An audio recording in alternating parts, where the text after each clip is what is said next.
Welcome back to the Metal Exchange. Justin and Chris going back just over 35 years to 1988 when we cover Iron Maiden's Seventh Son of a Seventh Son album. I've been looking forward to this for a while. How are you, my friend? Very good.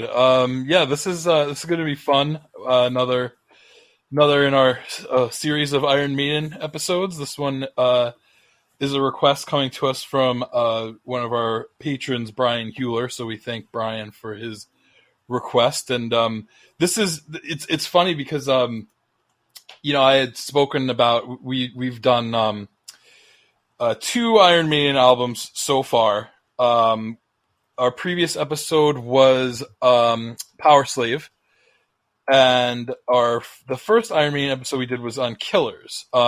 So kind of bouncing around the discography, but one of the things that I always said with those two episodes was that I was really happy to learn more of the deeper Iron Maiden cuts, because I've always been kind of woefully inept about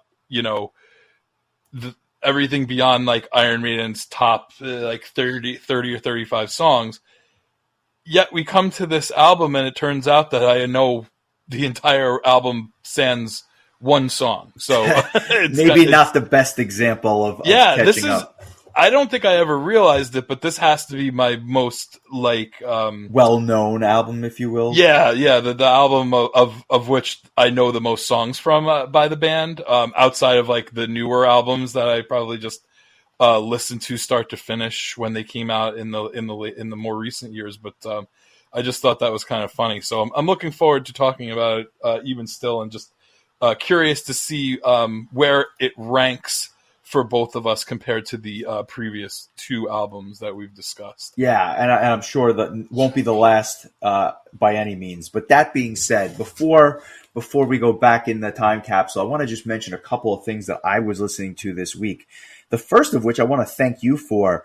You had sent me some files by a band called Lame Genie, which is, as you can probably guess, a video games cover band. They're out of Rhode Island. This was a complete surprise, but it's kind of, they do these songs in like a metal style. Before I even mention anything else about this band, where did you find this stuff? I can't remember. It was either like a well-placed Facebook ad or like a promotion, or I came across it on YouTube, but I forgot what the song was, but I was just like, well, this is interesting. So I went and looked, and sure enough, like most of their discography is available on Bandcamp for free. If you, you could give them money if you want, but like they're not asking for anything. So I went and downloaded their entire discography, and like they do some deeper cuts of game covers, which I really enjoy. Some of these video game cover bands kind of stick to the tried and true Zelda, Final Fantasy, Chrono Trigger type stuff. So I enjoy when these bands kind of dig a little bit deeper, and you get like just as a little preview, I have one of their tracks is going to be on my next playlist. It's a cover of Dave's theme from Maniac Mansion, which I think is one of the best soundtracks from the NES era. So something to look forward to there. But I'm glad you enjoyed it, because that's that kind of stuff. Me, I eat that stuff up. Well, it put a smile on my face. I also enjoyed the deeper cuts. Not the only thing I listened to this week. I listened to an album which was getting a lot of negative press in many ways, and I'm not 100% sure why, and I admit that I'm by no means the authority on black metal, but I listened to the new Immortal album, War Against All. I liked it. I thought it was actually really well done. I thought it was quote-unquote catchy for a black metal album. I thought it didn't lack any melodies. It was just an easy listen as far as that genre goes. But a lot of people have not been saying the kindest things, so I think I might be in the minority there. And I just started listening to another album, which I heard and I immediately thought of you. Epic power metal from what can only be described as one of the hotbeds of power metal, and that's Salt Lake City, Utah. The band is called Prydain. The album is called The Gates of Aramor. They call themselves, or they say they are inspired by Edguy, Hammerfall, and Blind Guardian. So they've already got my attention there. But then I kind of looked at who was in this band, and I was kind of surprised. The main singer, or I should say the main songwriter, is guitar player Austin Dixon, but he's joined by Bob Katsianis from Firewind and Jonah Widegarden from Pyramids, which was awesome in and of itself, but there's guest appearances by Jens Ludwig and other musicians that you've probably heard of as well. So I checked this out, and I immediately thought of you. It's power metal, and it's right up your alley. I believe he prefers to be referred to as a Metal Exchange alumnus. Yes, Jens Ludwig. That's right. Yes. That's right. My apologies. My apologies. So that was another thing I listened to this week. Kind of all over the map: power metal, game metal, black metal. But that's where we're at, and of course a lot of Iron Maiden to boot. Did you get a chance to listen to the new Soen single? Because I got it, but haven't listened to it yet. I have not listened to it yet. I'm curious to hear it. I haven't gotten it to it yet. I heard, actually, you know what? I stand corrected. I actually did listen to it. I listened to it once. I didn't have a chance to listen to it a second time. What I thought was interesting about it, now that I reflect a little bit deeply, it sounded a little bit more happy than some of their older material. It sounded brighter, not quite as somber and dark. So I thought that was interesting. I don't know if they're changing their direction just a touch, but it certainly had the core Soen sound. No question about that. Yeah, I'm looking forward to hearing it. It sounds like they have a new album on the horizon that I think is going to be out within the next few months. I would think. I would think so, and I look forward to that as well. So yeah, the track is called Unbreakable, if anybody wants to give it a listen. I will make a point of posting it this week, if I haven't already. So that's cool. Talk to me about this album. Did you the Iron Maiden album, Seventh Son, obviously, did you not realize that you knew as much as you did, or was it one of those things where you just kind of knew the songs but wasn't sure what album they were from? I kind of both, I guess. Moonchild, I remember from the first time I saw Iron Maiden live, they were recreating. Do you remember which tour they were recreating when we saw them at Continental Airlines? Well, when we saw them at that show, I think they were doing the Live After Death stuff. I don't remember them playing Moonchild. It might have been the second time you saw them. The second time I saw them was the Maiden England that set? that was Moonchild. Okay, they definitely played Seventh Son during that tour, because I remember a lot of people going to the bathroom during that one, because it was a longer tune. So that was summer of 2012, and I remember that because I'll just interject a story here. I had tickets to go to that show at Jones Beach on Long Island with our mutual friend Brian, and I always tell this story in our kind of inner circle. A little bit before showtime, I'm shooting him a text. I'm like, "Hey, bud, just at the seats. I'm waiting for you." Long story short, after many, many texts and phone calls, he forgot that there was an Iron Maiden show that night, and he swears he came. But I'm telling you, he just completely punted on it. I had the seat next to me empty. So, I guess minds can differ, but I remember this show for that reason, and the fact that they played a lot of songs from Seventh Son on that tour. In fact, they played 5 of the 8 songs from that album on this tour, and this was one of the more memorable shows by them. I just thought the set list was great. That story never ceases to entertain. Then there's at least 3 songs on this album were on the Best of the Beast, which was technically my first Iron Maiden CD. And you know what? I'll wait until we get to the rest to kind of go into how I know each song. But at the end of the day, The Prophecy was the only song that I was not familiar with. Interesting. Yeah, and which was kind of interesting, because I'm like, oh, is this going to be my least favorite song on the album because I don't know it, or whatever. I have strong thoughts about that song, but we'll get there. It was interesting to just like look through the list and be like, wow, I really do know through one way or another 7 out of these 8 songs, which I think for an Iron Maiden album, that percentage is probably unprecedented for me. So I didn't learn a lot, but I definitely listened to a few of these songs more this week than I probably ever have for certain songs. But yeah, this is a really good choice. Would you say that this is what a lot of or a decent number of the fan base consider their favorite Iron Maiden album? One of the choices. I think it's a polarizing question. I think that if depending on who you ask, you might get 5 or 6 different answers. But I think that this is always in the conversation. I oscillate. I go back and forth. It's not my favorite, but it's probably second or third, depending on how I feel. That's not to say that there's not complete 10 out of 10 gems songs on some of these other albums, but it is definitely in the top 3 for me. I also think it's one of their most balanced albums, with the exception of one song, which I'll get to. It's a really solid 43 minutes of music. And just by way of, kind of introduction, comes out April 11th, 1988.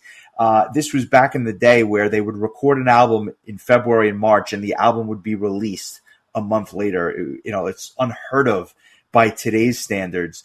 Obviously, going back 35 years, we're talking about the absolute classic Iron Maiden lineup: Bruce Dickinson, Dave Murray, and Adrian Smith on guitars, Steve Harris on bass, and obviously Nico McBrain on drums. This is, for my money, when they really were kind of in the end of them hitting their groove. I think it started arguably with Killers, but definitely with Number of the Beast. And then from there to Power Slave, or I should say to Peace of Mind, to Power Slave, they were just on this groove. And this was kind of like the 5th of the Bruce albums, their 7th overall, where they just really hit the mark. Okay, that's good. I'm still learning. I'm looking forward to talking about both Peace of Mind and Somewhere in Time, because those are 2 albums where I there's some songs that I don't know as well as I should, and there's some learning to be done. To say nothing of the modern era, which we haven't even touched yet. Yeah, for sure. And then our inevitable. We'll be doing our Blaze Bailey tribute episode where we discuss the X Factor and Virtual 11, of which I believe I know about 3 songs from both albums combined. Ironically, though, and I'm just going to shoehorn this in, I would argue that one of the best songs they played on the last tour that we saw them on was The Klansman. I thought it was awesome. Well, then there you go. Yeah, so go figure. But there's some good stuff. I mean, the songs I know I like quite a bit, like Man on the Edge and Sign of the Cross. There's some good tunes. It's just like a lot of bands that replaced an iconic singer, you kind of have to get past the fact that it's not Bruce Dickinson. And I think if you can make peace with that, peace of mind, if you will, there's still some good music to be had.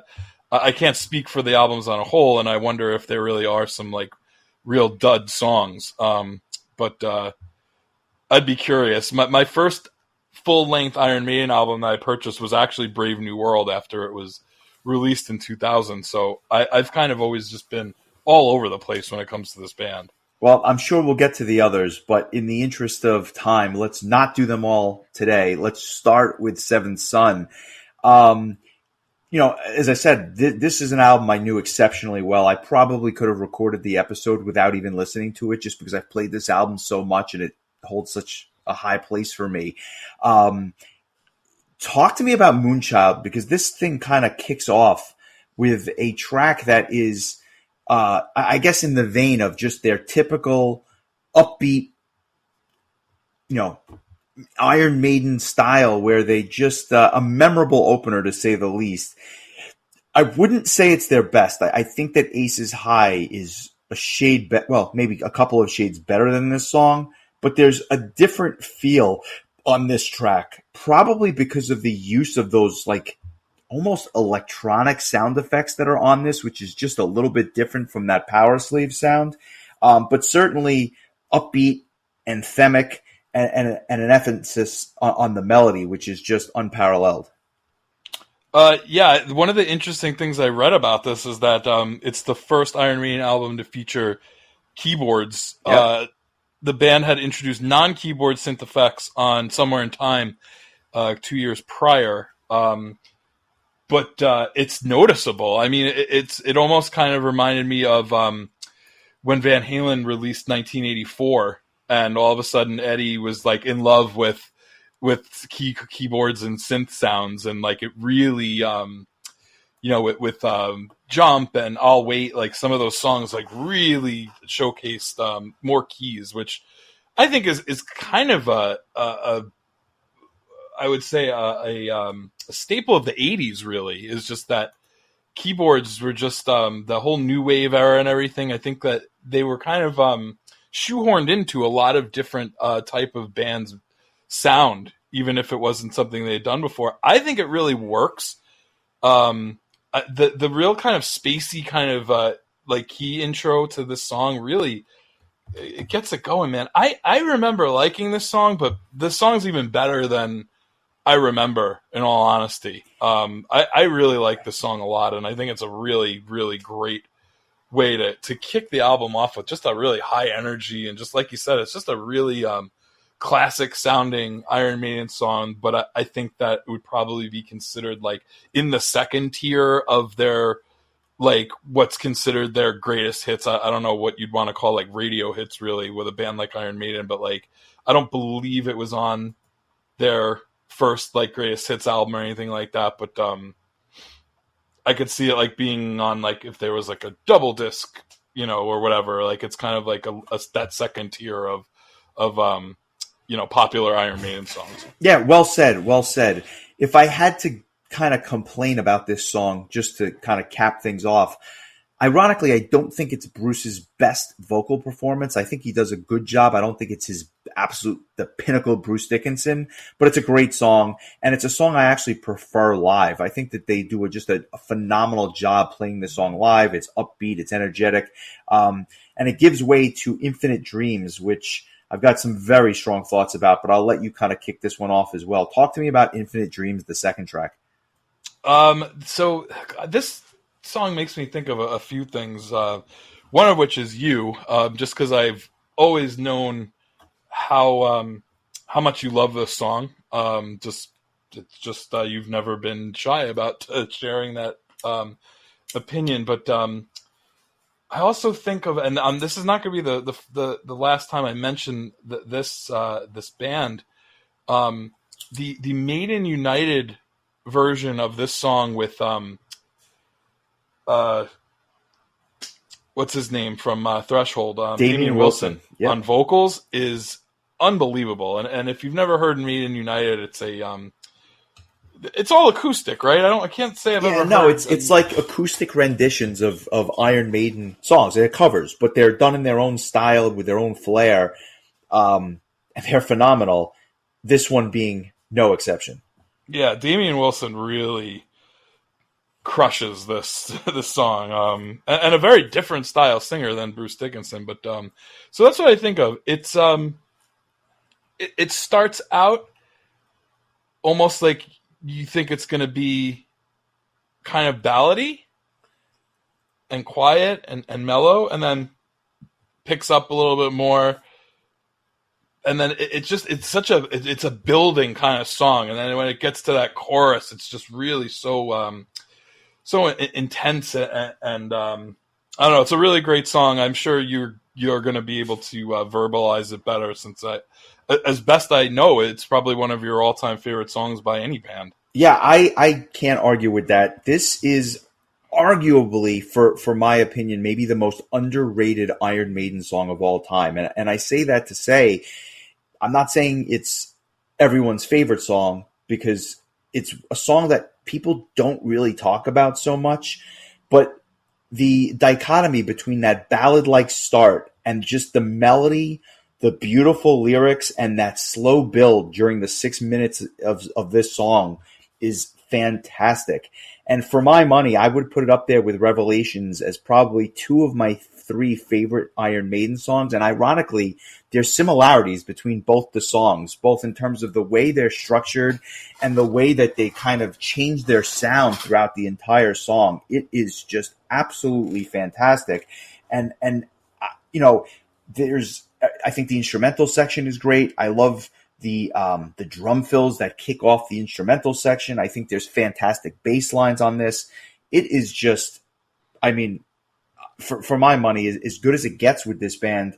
And I really didn't want to make it my song of the week, but as I listen back, I don't know how I can't make it my song of the week. So let's let everyone take a quick listen, and we'll jump back into the rest of the Seventh Son. England's got Steve Harris. I'm scared to wait now. It's too deep. Even though it's rich new heights, I really like the restless nights. It makes me wonder, makes me think there's more to this. I'm on the brink. It's not the fear of what's beyond. It's just that I might not respond. I have an interest, almost craving. Would I like to get to more? Can't be all coincidence. Too many things are evident. You tell me you're an unbeliever, spiritualist. For me, I'm neither. Wouldn't you like to know the truth of what's out there? To have the proof, I find out just which side you're on. Where would you end? In heaven or in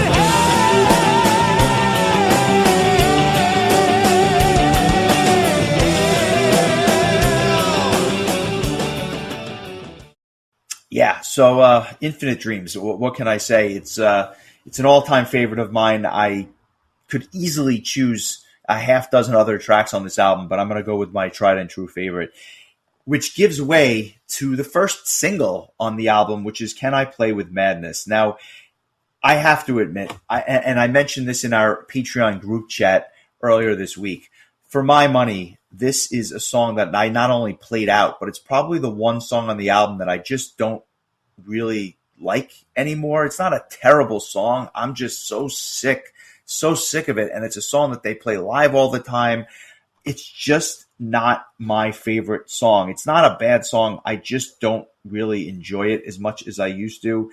I think the chorus is fine, but it's a little repetitive, and I've certainly heard better.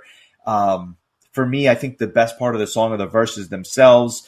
But other than the fact that it's short, that's really all it's got going for at this point. I can easily name 50 or 75 songs in their discography that I like more. It's your song of the week. I have a fun little anecdote about this song that I don't know if I've ever told you or maybe anyone, but when I was in high school, back in the AOL days, there was a girl that I had met via AOL who lived in Queens, who I had a little online crush on, and one of the things that like really stuck with me is that for you would have these AOL profiles, and like, what was it, like marital status or like relationship status or something like that? Well, whatever it was, and her status just said, "Can I play with madness?" And I was like, oh my god, I think I need to marry this woman, and I've never even met her before, and I never did. But I was just like, smitten, because there was just this cute girl from Queens who listened to Halloween and made Iron Maiden references in her AOL profile. So whenever I hear this song, I think of that. It's kind of a funny thing. That is hysterical. Not my favorite Iron Maiden song in the world. I remember when I got Best of the Beast, I kind of questioned why this was on there, because I felt like compared to the rest of the song choices, this one kind of fell a little bit flat when in the company of The Trooper and Aces High and Number of the Beast and some of those real heavy hitting Iron Maiden songs.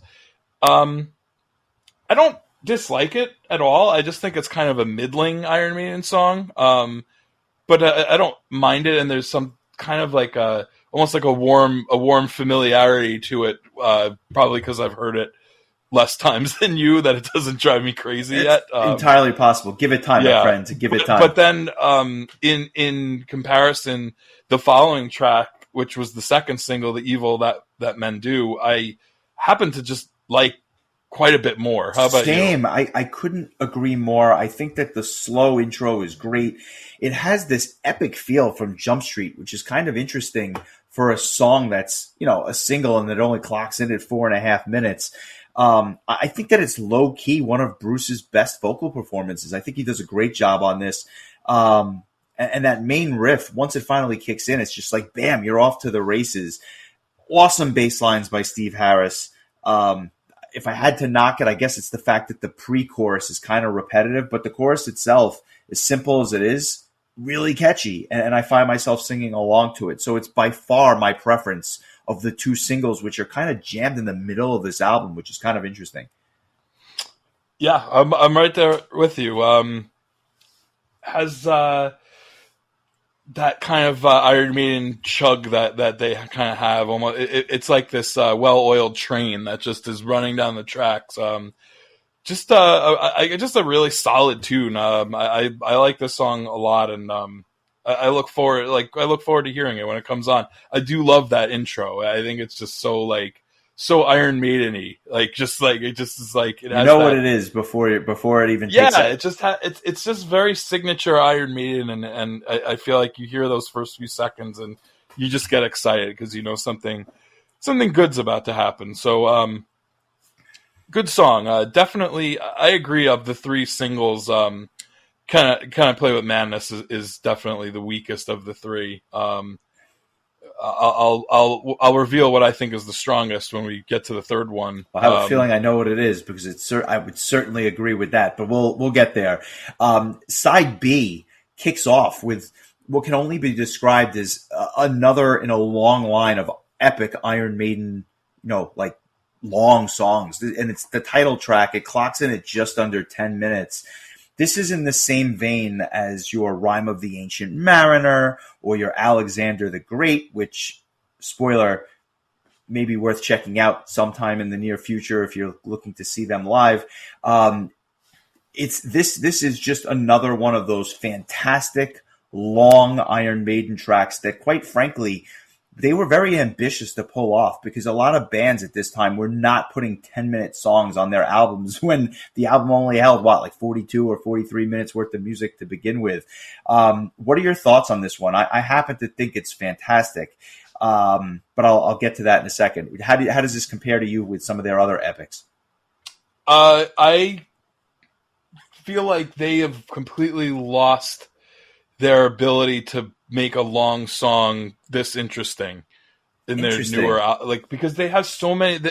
Their newer material is rife with these long tracks, and to me, they just don't have that kind of the staying power that a band like Iron Maiden has a ton of songs between 4 and 6 minutes that are just absolutely banger, memorable, kick-ass tunes, many of which are on this album.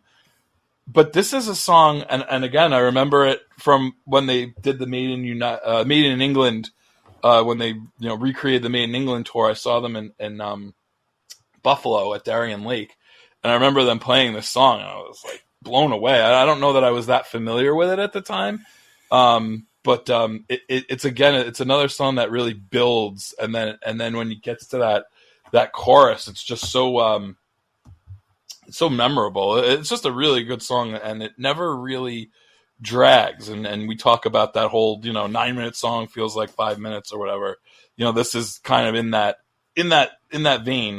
Just a really good tune and really fun live, even though many people chose to use the bathroom during it. But I think that was in the interest of missing as few songs as possible. You only miss half of it because it's a 10-minute song. You choose the longest song. I'm guilty of doing it at Pearl Jam because the longest song is always even flow with all the jamming. It ends up being like a 9 to 10 minute song. So that's just it's a cue to just head for the run to the hills, if you will.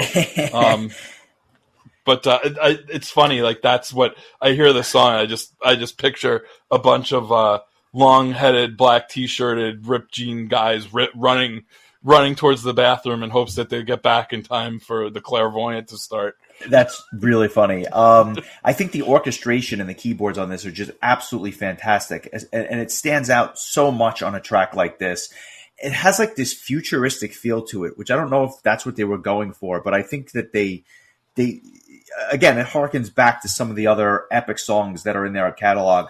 The one thing I would disagree with you on is I don't think it's a great chorus. I just think it like incessantly repeats the title over and over again. But Nico's drumming and Bruce's vocals are so perfect together that it almost saves the chorus. And then I love how the middle section just quiets down, just like Rhyme of the Ancient Mariner, where it's kind of just the bass guitar, the cymbal, and Bruce over the top. And then it obviously, there's this extended instrumental section that kind of leads you into the end. I just think it's well constructed. And you hit the nail on the head. It's just so much more memorable than the songs on Senjutsu, which I have to revisit. But unless Lord has covered the entire album. You don't have to do anything you don't want to. Yeah, well, I appreciate that. Thankfully, I'm not picking that next week, so I've got that going for me. But yes, great song. And then we get into The Prophecy, which is, I guess, the one song you said you didn't know, which I'm not surprised. I think that the other ones are all more in the front of the Iron Maiden vernacular, if you will. Another underrated classic, though. This starts off slow, and it's almost like a guitar-led ballad, but then it goes into this, like, I want to say, like, proggy little piece. I mean, it's only 5 minutes, but the way that it's constructed, it's kind of odd, but, like, oddly endearing at the same time. It's almost got, like, a psychedelic effect with the vocals, and it's very experimental in many ways, and gradually speeds up, which is kind of unexpected. I'll be honest, I just wish that they would play a song like this on their tour, like a real deep cut, and just kind of throw it in there. It doesn't have to be a deep cut from a more recent album, but go back into the archives and just add a song like this. I would absolutely like lose my mind if they played a song like this. And the way it ends, and maybe that's why they don't play it live, there's this acoustic outro, which is kind of unexpected, but a nice touch. Maybe that's why they don't play it, because it's just too difficult, but I would love to hear something like this live.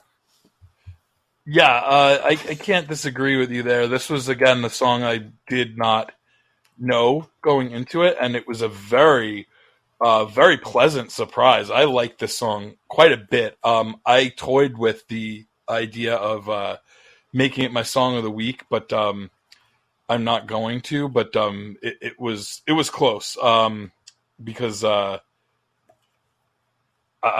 think it's a really good song. It's kind of shocking that you can go that deep into their catalog and they still have these epic ass-kicking songs. I like this a lot. Again, just a really epic kind of build. To your point about, Iron Maiden busting out, more deeper tracks. Their current tour, they played their first show of the current tour in Slovenia on May 28th.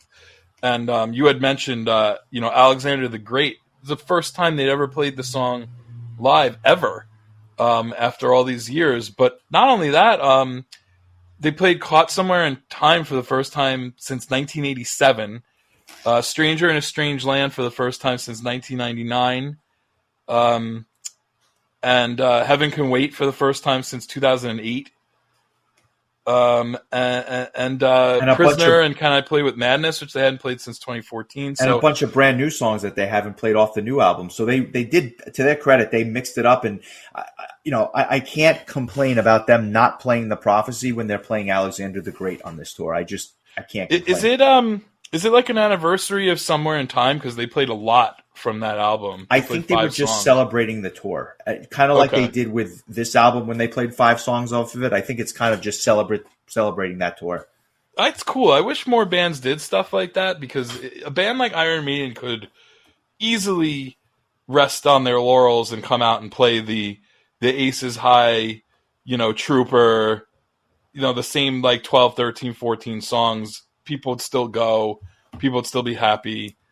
That But would be awesome. But it's nice to but hear. Iron Maiden is just one of those bands where there's a lot of diehard fans, and like even me, who I'm not I'm not quite yet at that know every song kind of thing. Like I wouldn't be sad to hear a song like The Prophecy if I saw them live. But this is gonna go with Flash of the Blade from Power Slave as one of my favorite new old discoveries Nice. for Iron Maiden. I really like this song, and it now completes my my Seventh Son knowledge base. Now I feel that I'm familiar with the entire album. Well, I like it. We've got 2 songs left. The first of which was the third single, albeit a live version of The Clairvoyant.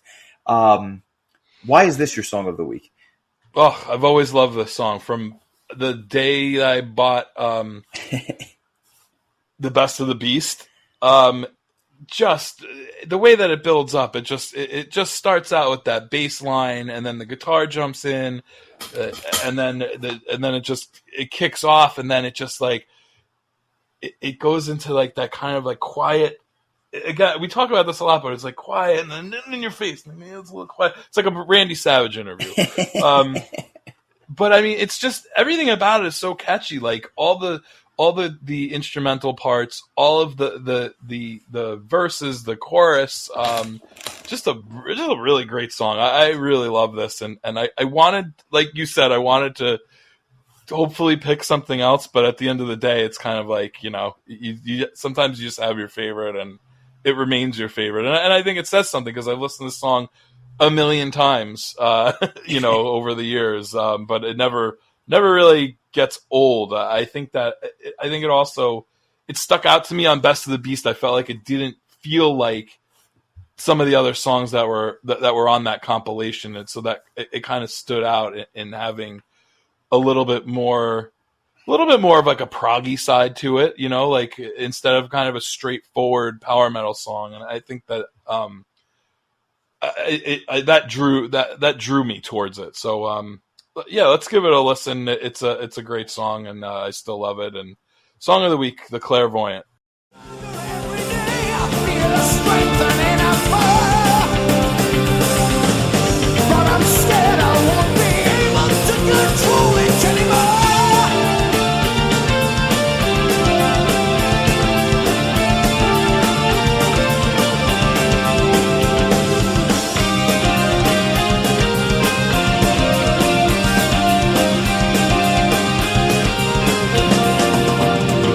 There's a time to live and a time to die. When it's time to meet the maker, there's a time to live, but isn't it strange that as soon as you're born, you're dying? There's a time to live and a time to die. When it's time to meet the maker, there's a time to live, but isn't it strange that as soon as you're born, you're dying?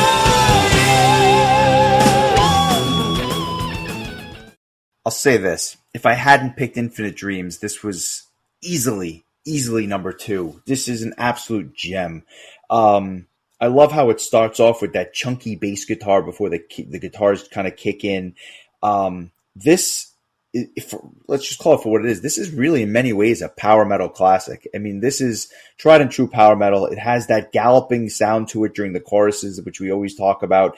Beautiful verses, powerful choruses, and what I love, they sound nothing alike. And that, to me, that's a big draw, because when the chorus and the verses themselves sound too similar, I don't think that leaves enough to really hook me. But I'm hooked with this one. There's no question about it. Some phenomenal dueling guitar solos, which is something we don't often talk about, but damn, the guitar solos on this, absolutely fantastic. Great song. And again, interesting that it's kind of buried deep on the album, because it is an absolute gem. And then we go into this last track, Only the Good Die Young. I was kind of surprised that you knew this one, because it's definitely not in the top tier of songs. It's probably not even in the B tier. I'd probably say it's a C-level Iron Maiden song, not in terms of quality, but just in terms of notoriety. I don't know that I ever heard this version of the song before until this week. But I knew the song from the Maiden United cover courtesy of our friend Caleb, who put it on one of his power hours. I just heard it so many times with Damian Wilson singing it in an acoustic setting. So this version was new to me. This full blast electric version, definitely faster, but a really solid tune. Another one of those deep cuts that I think would be a welcome addition to a live Iron Maiden concert. Maybe would have been better off with the clairvoyant kind of ending things. I think that would have been like the high note to end things on. But it's a solid tune. It's fine, but it's a slightly weak closing tune. It's not a bad song. It's just for a closing tune. It's not what I would have hoped. I think it's a little bit more of the trademark Iron Maiden sound than the clairvoyant, and maybe they went with that for that reason. It just kind of has that, that gate, that yes, it kind of like that trooper kind of pace to it. It's a bit dark. It's I don't know. It's just like a bit dark to me, but I certainly understand your pacing comment. It's just leaves me a little underwhelmed, but it's not a bad song by any means. And it's interesting because that's it. There's 8 songs on this album, including the 10-minute epic, and then there's some B-sides to some of this stuff, like Black Bart Blues, which is a really interesting track, and a Thin Lizzy cover called Massacre, plus 2 renditions of older songs featuring Bruce on vocals, specifically Charlotte the Harlot and Prowler. All in all, just a great song with a great album with some interesting B-sides as well. Any thoughts on those, or did you have a chance to listen to them?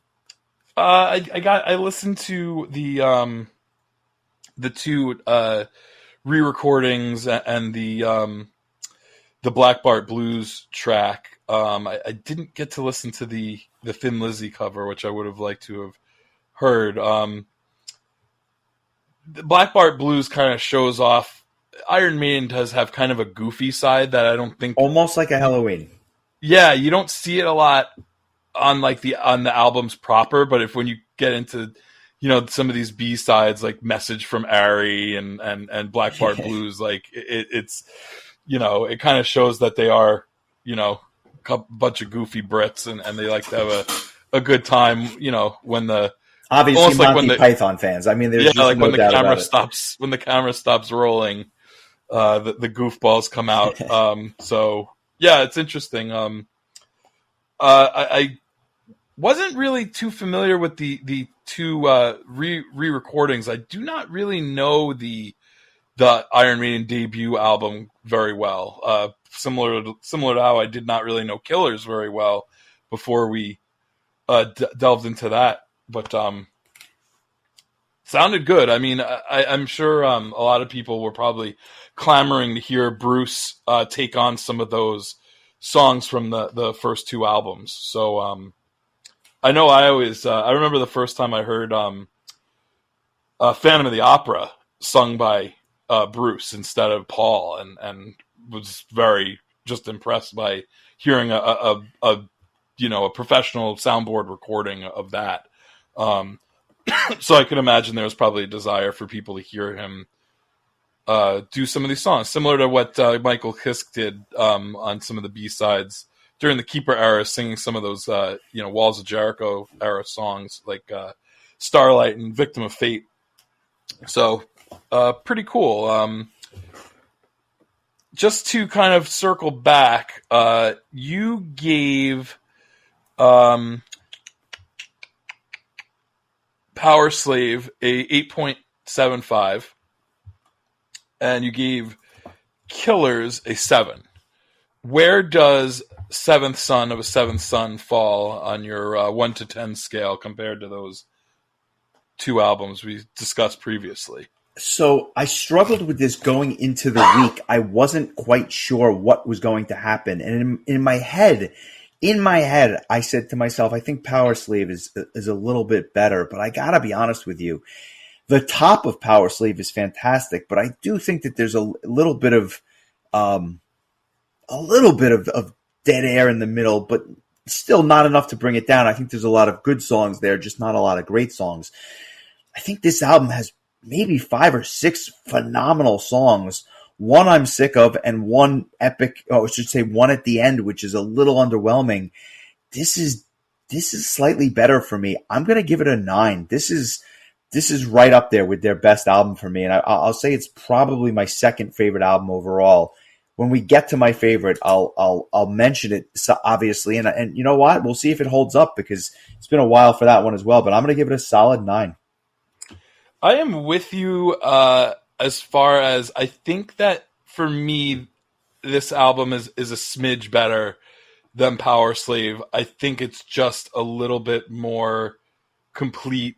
I think the fact that it's a little more modernized and has some more keyboard and prog type elements make it a little bit more my speed. I'm going to give it just the slightest bit higher. I gave Power Slave an 8.75, same as you. I'm going to give this one an 8.875. So just slightly below you, but right, pretty much in the ballpark. Really good album, and I can imagine if you have the nostalgia of listening to this album since it came out in '88, I'm sure you probably have it closer to a 9.5 or a 10. But I enjoyed this a lot. I even with Can I Play with Madness being kind of the low point for me, and for you, it seems it's still a pretty good song, all things considered. Sure. And to say that about the worst song on the album means you probably have a pretty good album on your hands. So yeah, that's kind of how I felt. I enjoyed this a lot, and I'm really just enjoying getting to know. Even though I did know most of the songs on this album, I didn't really know them as Seventh Son of a Seventh Son songs, and now that I do, so it's continuing to build those building blocks in my knowledge of this band. Yeah, when you put it all together, you realize that the album itself is just spectacular when you realize all of these songs happen to be on one album. So good job. I look forward to the next one. I'm sure it is just the third in a series of Maiden albums. But a couple of news items before we get to next week, which I think are noteworthy in a number of ways. The first, Steve Vai has announced his summer tour. It kicks off July 16th in Tucson, Arizona, hits a number of Canadian dates before coming back to Monterey, California on August 19th. Have you ever seen Steve Vai live or Steve Vai live? Never. He is I never saw him do a solo set, but I saw him on G3 a number of times. Always a fun show. Some really good albums. I don't claim to know them all, but every time I listen to him, I'm always impressed by his work. So that's this summer. And I wish I had seen David Lee Roth when he was doing his solo tours after he left Van Halen, and Steve Vai was playing guitar. I never knew that. Eddie Van Halen's a friggin' legend, but I mean, going from him to Steve Vai, it's pretty good company in the world of guitarists. No question about that. Very interesting. Another band that has announced a slew of North American tour dates, and that's Guns N' Roses.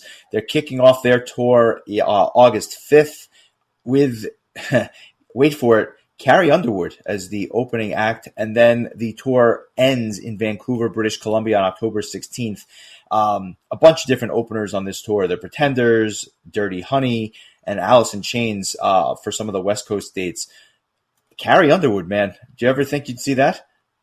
I mean, I get it in Nashville, but the two shows in Canada, I scratch my head, but yet I think it's kind of cool. I would love to see the cross-section of fans at that show. I mean, that's got to be something else.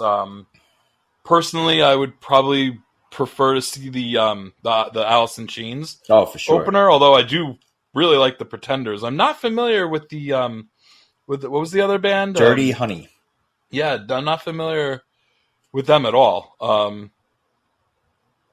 Mudhoney, yes. Dirty Honey, not so much.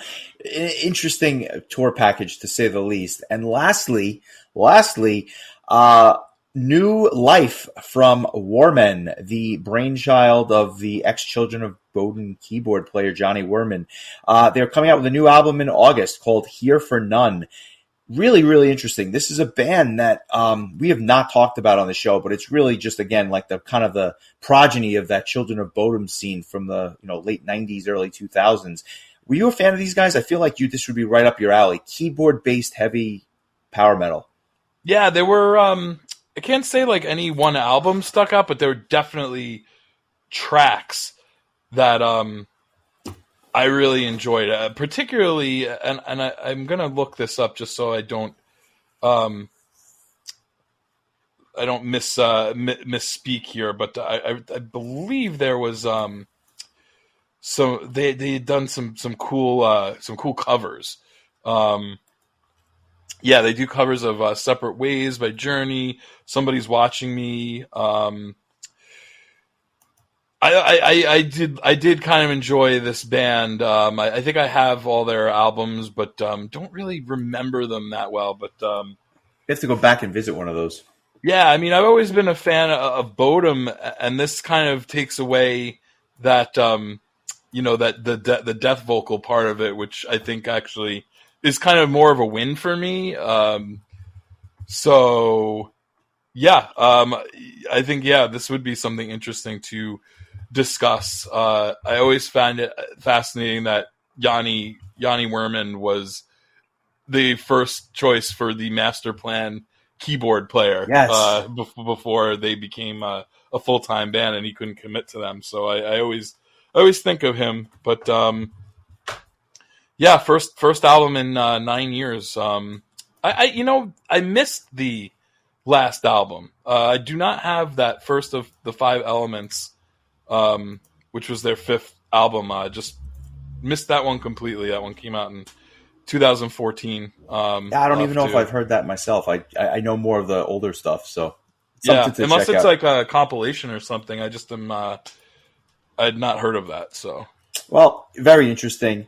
And next week, I guess it's my choice, right? If I'm not mistaken. So I've got something that has been kind of, I don't know how to explain this. It's been like discussed sort of on the show before, and that's a band and an album that has been on some polls that we had put on our Metal Exchanges Facebook group and tried to get some people their feedback. And it's an album that never seems to win. So the hell with it. I'm picking it because I want to listen to it and I want to talk about it.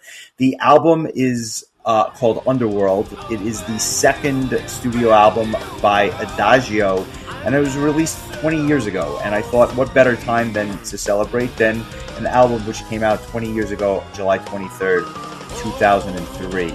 How familiar are you with Adagio? Because this is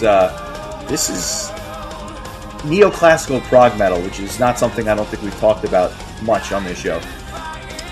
I'm not that familiar with it. The song "Chosen" I'm very familiar with, and then it kind of falls off for me. And I've always known this album to be really good based on what other people have told me, and I actually did listen to it already earlier today, and I think that I'm going to have a lot of positive things to say about it. But I may ruin this album for you or make your day in one fell swoop, depending on your thoughts. But I can't look at the cover of this album and not just see Donald Trump asleep on his couch. Wow. I have never, ever thought about that before, and I think I'm going to switch my album for next week. I think I'm going to talk about wow. That is an eye opener, an eye closer, all at the same time. So good job for that. I thank you.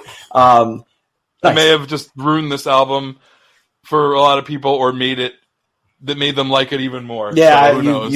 It's definitely having some effects on somebody, but very interesting. I think that's actually really hysterical, and I never saw that before, and I hope to never see it again. So that being said, Adagio's Underworld next week. This has been fun. In case you needed a hint of where my berserk mind goes sometimes. Well, yeah, I look forward to hearing more about the album and less about the cover when we talk about it. But if you hadn't had a chance, please check out our Patreon page. It's in the comments below. Obviously, join us on our social media. Give us a like and a follow. We appreciate the support, and we will come back to you next week with some French neoclassical prog metal. You know how that easily rolls off the tongue.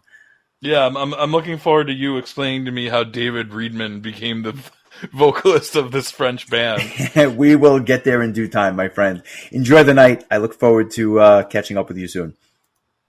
Yes, and we should point out that I don't know, did we mention this on the last episode? But correct me if we did. But we there's going to be a little bit of restructuring, I think, with the Patreon, and nothing to be concerned with. If anything, you'll just probably end up with more than what you originally signed up for. But we're trying to expand some of the features to more people, so keep an eye out for that. It'll probably be in the near future, but we kind of wanted to get more people, involved in some of our, our Zoom chats every month, and have more people be able to have access to the bonus episodes. So we're working on it, but stay tuned. If you're in one of those $5 or $10 or $20 tiers, you could probably expect some additional perks coming your way. Kind of our way of saying thank you, but also our way of saying we want to get more people access to some of the bonus features. So just wanted to throw that out there. So and we will come back with that and more next week. Enjoy the week, bud, and I will catch up with you soon. And also, I just wanted to mention before we go, just to tie this whole thing together, War Men have a greatest hits album called The Evil That War Men Do. So I couldn't have made that up if I tried. So yeah. I didn't want to sign off before mentioning that. So it's well placed. I will enjoy and laugh myself to sleep between that and the Adagio album cover, which, wow, what a world. Enjoy, my friend. I will talk to you soon. Take care, buddy.